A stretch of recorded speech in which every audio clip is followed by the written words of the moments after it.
Welcome back and thank you for staying with us. Joining me on Open Conversation this morning is a regular on Open Conversation. He is a legal practitioner. He is also a human rights advocate and he is the convener of Lawyers Without Borders.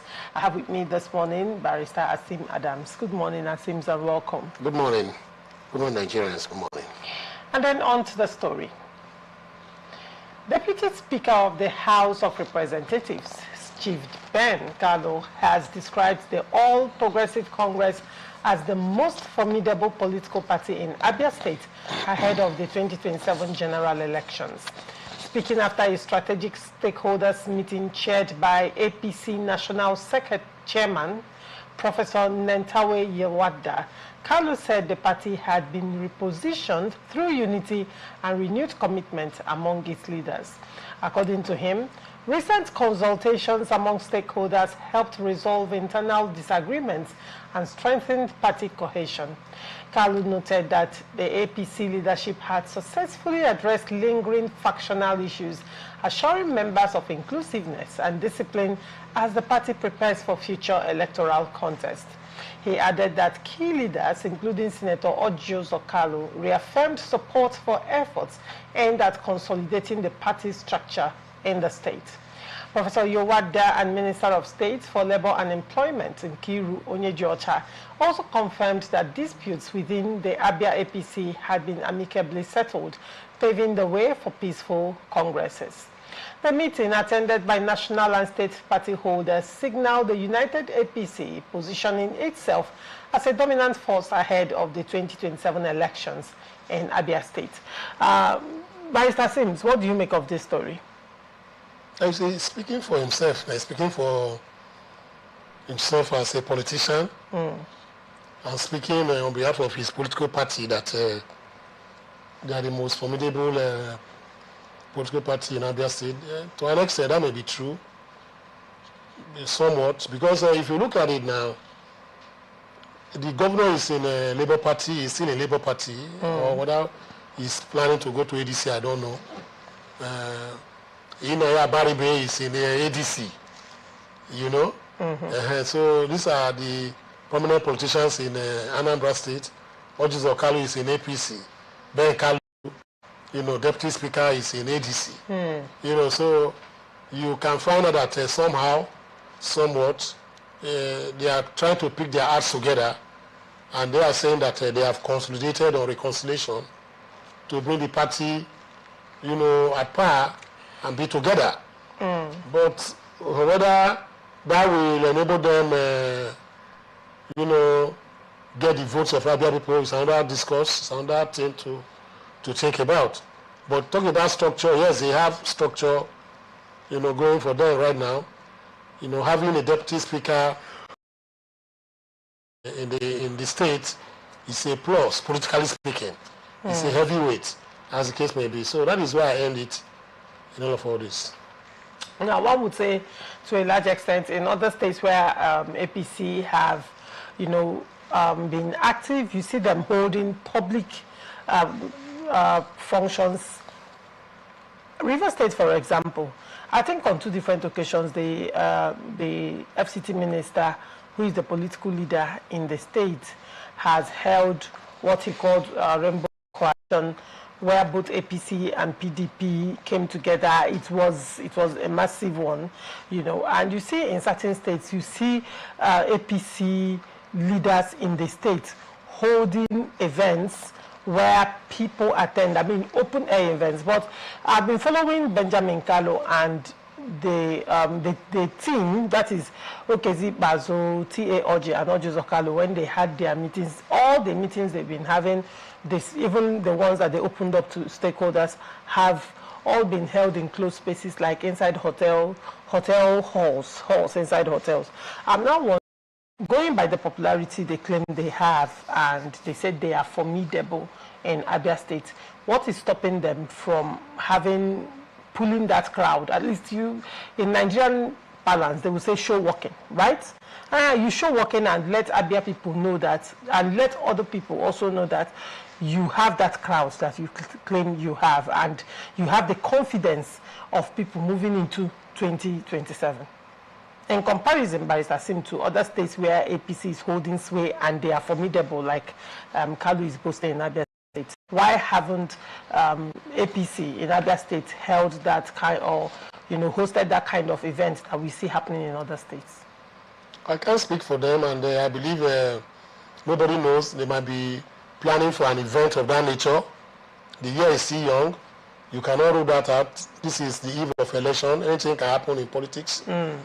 So nobody knows. They might be making arrangements for future, events, open events or open door events, as the case may be. But I know they are not lying low. They have come out to test the waters. That is why you see Kalu is speaking now. They come out to test the waters and see exactly, what can happen. Let us not deny the fact that even though we know that Abia State is Labour Party, or maybe, I don't even think it's party something. Let's say the truth that people in Abia State are following Alex Oti, as the case may be. They see him as their political party. We shouldn't rule out the fact that APC, has a presence there in Abia State.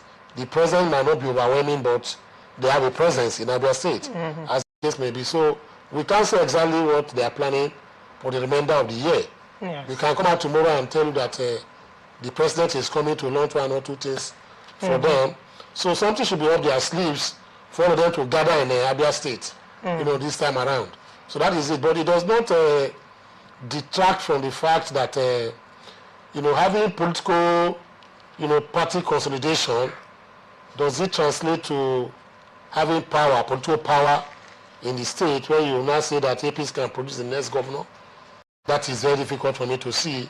Do you see these gatherings and all of this putting any form of pressure on Governor Alex Oti to maybe possibly consider defection to APC? Well, I can't rule out anything in politics. Like there's this saying that in politics, tables always turn. So the table turns on an hourly basis, and politicians in Nigeria, I don't trust them. Even if they are my biological brother, I will not trust them, because they are just like the British weather. They can change at any time, and they behave the way that suits them. Interest is what makes them, not just interest, personal interest. That is what they drive at. And if you look at the Nigerian politician, the political class are pure students of Niccolo Machiavelli in the book The Prince that he wrote.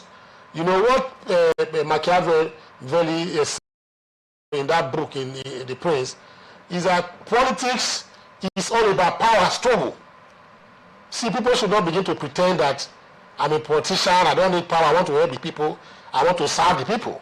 You understand the point now? You see, it's self-serving, first of all. It's the interest and power. Political power is why you see them go there. That is why you see, first of all, they fight for the election, they do everything to make sure that they win that election. And when they get to power, they now sit down and look at their priorities, as the case may be. And one that is best suited to them is the one they will follow. That is Nigerian politician for you. And it is transactional also. So I cannot rule out, any person defecting to APC at this point. I cannot vouch for them. Right. Because Nigerian politicians are a very terrible and horrible set of people that if you're not very careful, they will mislead you with their mien and appearances. So nobody can rule that out. It's possible. All right, very well. Still in Abia State, indigenous people of Biafra has cautioned the All Progressive Congress against alleged plans to impose political candidates in Abia State ahead of the 2027 general elections. In a statement signed by its Southeast Welfare Coordinator, Osinachi Obi, the group warned that any attempt to undermine the democratic choice of the people could heighten political tension across the Southeast. IPOB accused some APC leaders of attempting to control political structures in Abia through undemocratic means, specifically naming Deputy Speaker of the House of Representatives Benjamin Kalu and lawmaker Chris Nkwonta. The group alleged that certain political actors were promoting division within constituencies and creating conflicts to influence electoral outcomes for personal advantage, reaffirming its opposition to political godfatherism IPOB insisted that Abia State would resist external influence or candidate imposition ahead of the polls. The organization stated that it is closely monitoring political developments in the region and warned it would not remain silent if actions capable of destabilizing the Southeast persist. I think, madams, interestingly, IPOB is getting involved in politics. Yeah, well, what is your take on this? That is what we were asking them to do, if actually they want to, rather than doing what they will be doing or they are known to be doing, as the case may be, themselves from participation in politics. You know, I have always advocated that IPOB should take or borrow a leaf from the PKK of Turkey, the Kurdistan political party in Turkey. They are keen to what IPOB is doing in Nigeria here, and their leader Abdullah Öcalan is also in detention, and I mean he's in prison in Turkey. In fact, they took their leader to the island, Amara Island within Turkey. It's a solitary, confinement prison, one of the worst in the world.